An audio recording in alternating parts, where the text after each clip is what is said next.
Hola, muy buenas.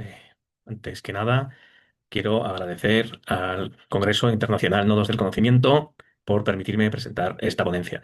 La ponencia se titula Batallas ganadas y guerras perdidas de un combatiente comunista, el caso del brigadista William Bailey, 1910-1995. Yo soy Gabriel de Pablo, de la Universidad de Navarra. Bien, el objeto de esta investigación es repasar un poco la vida de William James Bailey, que fue un sindicalista y miembro del Partido Comunista de los Estados Unidos, que sirvió en la Brigada Abraham Lincoln durante la Guerra Civil Española. El propósito no es realmente solo revisitar su vida, que cosa ya de suyo interesante, porque además es poco conocida en España, sino sobre todo estudiar el pensamiento utópico como motor de una existencia política, pero no desde el punto de vista teórico, sino acudiendo a lo concreto, a los hechos que palpitan en el corazón de la praxis, tal como lo vivió su protagonista. Además, este es un caso especialmente interesante para estudiar esas motivaciones de fondo que hay en esa vida política, porque bueno, pues este personaje justo, esta persona justo vivió, digamos, todo el corazón, el meollo del siglo XX, digamos, desde el crack del 29, el auge del sindicalismo a partir del New Deal, la Guerra Civil Española, la Segunda Guerra Mundial, la Guerra Fría, la caza de brujas, etcétera, etcétera. Y cuando ya era mayor, llegó a ver la caída del muro de Berlín, etcétera, etcétera. De alguna manera, es como recorrer la historia del siglo XX y la historia de la ideología comunista eh, a través de esta persona, ¿no? Y encima es especialmente interesante porque esta persona escribió y tiene bastantes testimonios, documentales, películas, etcétera, y sobre todo un libro de memorias que nos permiten entender cuáles eran sus motivaciones profundas en cada momento, ir digamos, entendiendo y disfrutando de ese recorrido histórico, pero al mismo tiempo para entender, que es de lo que va en realidad lo que me interesa a mí, es para entender el mecanismo, el funcionamiento de los mecanismos de la utopía, ¿no? Como forma de acción política, etcétera. Bien, Bailey tuvo una infancia dura y desdichada, ¿eh? Nació en Jersey City, cerca de Nueva York, en una familia católica irlandesa. Creció en los barrios obreros de Hoboken y Hell's Kitchen, ahí los he puesto en las fotos para que veamos un poco el ambiente pues, obrero, son barrios un poco pobres. Y además él se queja todo el rato en sus memorias de esa discriminación que sufrían los irlandeses por su origen, ¿no? Les resultaba mucho más difícil encontrar un buen empleo. También tenía un entorno familiar trágico, fue uno de 13 hijos, murieron 7 antes de cumplir el año, y entonces solamente sobrevivieron 6. El padre además era un borracho y venía a casa, pegaba a la madre, pegaba a los hijos, en fin, el ambiente era horroroso, y abandonó la familia en un momento dado.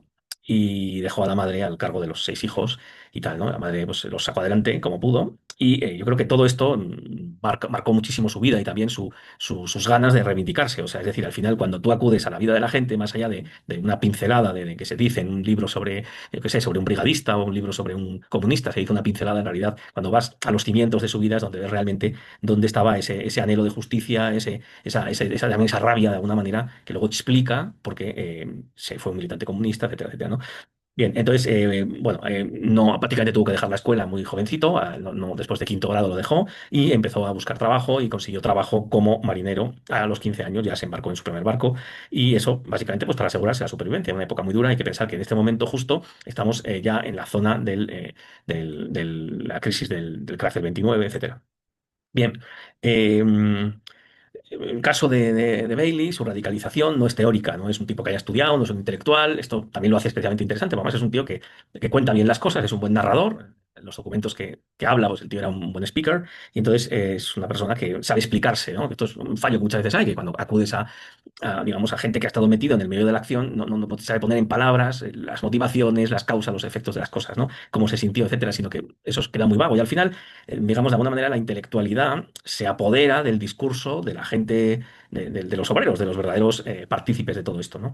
Entonces, en este caso, pues él sí que sabe dar razón de lo que hace, ¿no? Aunque es verdad que siempre cuando escribes a posteriori, pues también tiene artículos escritos en el momento en el que se puede ir coligiendo cosas, ¿no? El caso es que el camino hacia el comunismo suyo no fue un camino teórico, sino que fue un camino vital, por vía de la práctica, no abstracto, no de teorías, de libros, sino pues realmente él era un obrero, era un marinero, era un estibador, etcétera, era un trabajador. Entonces, bueno, él en esos primeros viajes de cuando era marinero experimentó pues toda la miseria. Recordamos, insisto, que estamos en la época del Gran 29, una época de muchas desigualdades en Estados Unidos, etcétera, y donde realmente las clases obreras tenían dificultades para incluso sobrevivir, ¿no? malos tratos, etcétera, en fin, un poco todo este ambiente, ¿no? Entonces todo eso fue aumentando la rabia, digamos, que ya traía de la infancia, ¿no? Y entonces él enseguida tomó un poco ese carácter mesiánico, quizá, no sé, se podía especular si tiene algo que ver con que, bueno, en una familia católica irlandesa, al final todo influye, ¿no? Pues él coge ese carácter un poco reivindicativo y se propone combatir esa pobreza sistemática y la injusticia. Entonces se afilia al sindicato marinero de Marine Workers Industrial Union y luego después, más o menos hacia 1934, se une al Partido Comunista de los Estados Unidos de América. Bien, aquí va a suceder un incidente que le da una fama nacional bastante potente y es el famoso incidente del Bremen, ¿no? El Bremen es un barco alemán, un transatlántico alemán, que atracaba en Nueva York. Entonces, o sea, iba de Europa a Nueva York, entonces atracaba en Nueva York. Y claro, aquí ya han ascendido los nazis, entonces este barco, en realidad todavía la bandera oficial de Alemania no era la bandera de la esvástica, pero ellos llevaban una esvástica en el barco. Entonces, bueno, pues se montó una manifestación en los muelles, precisamente para protestar pues, contra el nazismo, etcétera, etcétera. También debido a un incidente que había habido recientemente con un marino en Alemania, que había repartido literatura antifascista y le habían arrestado. Entonces, bueno, una manifestación y esa manifestación, digamos, se fue calentando y todo esto lo montaron los comunistas, o sea, gente muy activa, muy militante. Y entonces Bailey, junto con otros comunistas, compañeros suyos, asaltaron el barco. Entraron al barco y se montó una pelea descomunal y consiguieron llegar hasta la proa donde estaba la bandera. Y él arrancó la esvástica del mástil y lo arrojó al río Hudson, que se ve, por ejemplo, en este grabado francés de la época en el que refleja este suceso, ¿no? Que no hay fotos por lo menos yo no las he visto, creo que no hay fotos, entonces, bueno, pues aquí se recoge este momento, ¿no? Eh, en ese grabado, el que está diciendo hurra, ¿no? Sería precisamente el propio Bailey, ¿no? Que es exactamente la persona que arrojó esa bandera al mar. Bien, bueno, fueron arrestados los 6 personas, entre ellos él, y fueron conocidos como The Bremen Six. Esto desencadenó una crisis diplomática entre Alemania y Estados Unidos. Alemania se quejó, el alcalde de Nueva York se negó a disculparse y finalmente pues un juez les juzgó y desestimó los cargos diciendo que al fin y al cabo pues, el nazismo era una amenaza desafiante para la sociedad y por lo tanto oponerse era legítimo, ¿no? Ten en cuenta que tampoco es que hubiera pasado nada más allá de tirar la bandera, etcétera. Bien, pero digamos desde el punto de vista propagandístico, pues esto situó a Bailey bueno, le hizo ser conocido, ¿no? En todo el mundo y de hecho en muchas ocasiones la gente se refieren a él como este fue el tío que tiró la bandera al mar, ¿no? Entonces en Nueva York y tal, con el tema del Bremen, o sea, es un episodio que fue muy conocido en su momento y él de alguna manera alcanzó cierta notoriedad como activista. Bien, después de eso, se fue el Partido Comunista, lo mandó a Hawái a que activara un poco todo el tema de, pues, un poco de las luchas obreras allí para organizar un poco a la gente y estuvo liderando una huelga en Maui, de trabajadores filipinos. Pero enseguida, con el estallido de la Guerra Civil Española, sintió un poco la llamada a dar un paso adelante y se enroló como voluntario en la brigada Abraham Lincoln para luchar en la Guerra Civil. Estuvo 18 meses. Bueno, sus motivaciones, que como explica en una carta a su madre, y en general varias veces, insiste en este tema, no es tanto la lucha por el comunismo, a pesar de que era el Partido Comunista, sino el objetivo era un poco, él estaba más en contra del nazismo, del fascismo en general, que más que un ideal concreto de vamos a hacer que España sea Rusia o algo así, ¿no? Como igual sí que podía tener otra gente, pero en general esto era bastante común entre los brigadistas, que sus motivaciones más que, digamos, propositivas eran más bien de resistencia, ¿no? Es decir, vamos a evitar que el fascismo se haga con Europa, etcétera, etcétera. Bien, sin embargo, era un hombre muy comprometido en este sentido y llegó a ser nombrado comisario, ¿no? Comisario de la compañía, él era un poco ese rango estaba como casi al nivel de comandante o paralelo al de comandante, pero con una misión más política que militar, ¿no? Instruir para aumentar la moral de los combatientes, dar ejemplo personal, etcétera, etcétera, siendo el primero en avanzar y el último en retirarse. Él se vio en varios enfrentamientos importantes, quizá el más notorio y más significativo fue la batalla de Belchite que él bueno, narra quizá demasiado someramente en sus memorias. Bien, y entonces precisamente como tenía esa obligación moral de ser el primero, pues de alguna manera quiso cumplir con ese deber, era un hombre muy decidido, y entonces entre sus hazañas capturó una bandera franquista y, digamos, ese trofeo lo envió a su sindicato en San Francisco. Bien, después volvió a Estados Unidos y trabajó en sindicatos y durante la Segunda Guerra Mundial, que estalló enseguida, se convirtió en marino mercante de los Estados Unidos, sirviendo en diversos barcos de suministro durante la contienda. Luego después, en la Guerra Fría, una vez que se fueron derrotados los nazis, claro, se reubicaron las piezas del tablero y ahora Estados Unidos entró en lo que se conoce como Guerra Fría, ¿no? Una guerra virtual, vamos a decirlo así, con la Unión Soviética. Entonces, claro, esto situaba a todos los comunistas, a toda la gente del Partido Comunista, lo situaba en una zona de sospecha, ¿no? Entonces, eh, todos los miembros norteamericanos del Partido Comunista pasaron a ser fiscalizados y en eso que se conoció como la caza de brujas, pues Bailey fue acosado y fue incluido en la lista negra por su militancia. Bien, en este momento ya Bailey va empezando a tener dudas, no tanto porque le persiga la CIA y estas cosas, sino porque empieza a ver actitudes y cosas que no le gustan de la Unión Soviética y del comunismo en general. Entonces, la fe inquebrantable en el comunismo, que hasta ese momento, ya en ciertos episodios del final de la Guerra Civil, etcétera, se pueden ver dudas, pero sobre todo es a partir de este momento, yo creo que también, bueno, todo el mundo quedó muy conmocionado con el famoso pacto entre los nazis y los soviéticos en la Segunda Guerra Mundial, eso fue una gran decepción para todo el mundo. Entonces, para todos los militantes, ¿no? Y tuvieron muchas dificultades en encajar eso en su militancia comunista, porque, claro, es decir, resulta que aquí somos antifascistas y los nuestros están pactando con Hitler, dividirse Polonia, entonces, ¿esto qué está pasando? ¿No? Entonces, de ahí vienen en general muchas de las dudas que quebrantaron la fe de este tipo no solo de Bailey, sino también de otros brigadistas, de otros comunistas internacionales en general.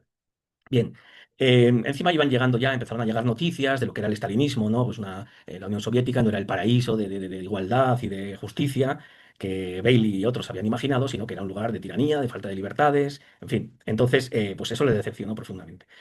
Y él ya venía rumiando la cosa de dejar el partido y dejar todo esto, ¿no? Toda esta militancia partidista. Pero, claro, el problema está en que mientras estaba bajo la sospecha digamos que él era es un hombre muy moral, entonces él sintió la necesidad de aguantar hasta que hubiera pasado la tormenta, ¿no? Estimulado por el tema de la Revolución Húngara, que, bueno, pues en 1956, ¿no? Los tanques rusos reprimieron duramente, pues eso ya le pareció el colmo, ¿no? Es decir, o sea, ¿qué está pasando aquí? Esto no tiene sentido. Y entonces ya decidió abandonar el partido. Pero, como he dicho, esperó efectivamente a que se hubiera apaciguado esa mirada inquisitiva de la CIA sobre él. Siguió activo todo el resto de su vida en el movimiento sindical, pero ya sin el aparataje ideológico comunista. Él ya se dio cuenta de que eso no iba a ningún lado, que no tenía sentido, pero bueno, él seguía siendo un activista, ¿no? Un sindicalista, es lo que había sido, ¿no? Entonces trabajó como estibador en California y llegó a ser un importante representante de su sindicato de estibadores, ¿no? Y se jubiló en 1975. Y después de jubilarse se dedicó a la divulgación, un poco a contar su vida, a contar su experiencia, sus luchas, sus anhelos, ¿no? Entonces, bueno, sale en varios documentales, incluso hasta en una película de ficción, que no tiene nada que ver, pero bueno, también sale. Y bueno, quizá el punto más interesante es que publicó su autobiografía The Creed from Hoboken en 1993, ¿no? Es un documento de extremo interés. Las conclusiones que se pueden sacar de la vida de este señor, que es apasionante, pues que en el fondo, a pesar de su militancia comunista y la formación marxista que el partido le dio, nunca entendió realmente la doctrina ni se interesó de verdad por ella. O sea, sí que se ve que sabe cosillas cuando le vas leyendo, pero no, es muy superficialmente, pues porque en el fondo no era un teórico, era un hombre práctico, era un hombre de acción, ¿no? Y luego su motivación, y ahí está el punto más interesante, no fue tanto ideológica como ética, ¿no? En su propia memoria resume su impulso utópico con esta frase, ¿no? Ser testigo de una injusticia y no hacer nada, ese es el mayor crimen. O sea, es decir, es una respuesta ética, no es una respuesta ideológica, no es vamos a aspirar a el proletariado, a una sociedad sin clases, no, sino que es, en fin, yo cuando veo algo es muy, muy irlandés esto, ¿no? Es decir, cuando veo algo, muy fordiano se podría decir también, cuando veo algo, pues ya pues me pongo combativo y me hierve la sangre y necesito hacer justicia, ¿no? Eso es ética. Entonces, para él la acción va antes que la teoría, pero necesita saber que realmente está luchando por un mundo más justo. Es decir, él no se va a dedicar a teorizar, pero él necesita que realmente pensar que realmente lo que está haciendo tiene un sentido y que realmente va a producir un mundo mejor. Cuando ve, y ahí está el punto, la decepción, ¿no? Cuando ve que el oportunismo y el autoritarismo del Partido Comunista pues, no está trabajando por ese mundo, cuando ve que la Unión Soviética de Stalin es horrible, pues entonces él dice, bueno, entonces, ¿para qué yo qué estoy haciendo? Me estoy haciendo tonto, ¿no? Entonces, él abandona un poco toda esa máscara ideológica de la militancia y se centra por algo muy concreto, que es mejorar las condiciones de trabajo de los estibadores. Es decir, bueno, pues esto es muy americano, ¿eh? Es decir, en Estados Unidos el comunismo y el socialismo no han tenido casi tirón porque digamos, es una sociedad que se centra mucho en lo concreto, son muy prácticos, muy anglosajones, si quiere ver así. Entonces se centran mucho en mejorar las condiciones de vida y el sindicalismo tiene fuerza, pero es un sindicalismo muy concreto, ¿no? Muy, muy práctico, muy de vamos a mejorar, vamos a evitar que nos machaquen, vamos a tener buenas condiciones laborales, más que de eslóganes, de ideologías, como igual sí que pasa más en Europa. Bien, pues esta es un poco la aportación. Todo esto, evidentemente, lo voy a desarrollar mucho más y espero que mejor en el capítulo, en el libro. Y bueno, pues muchas gracias.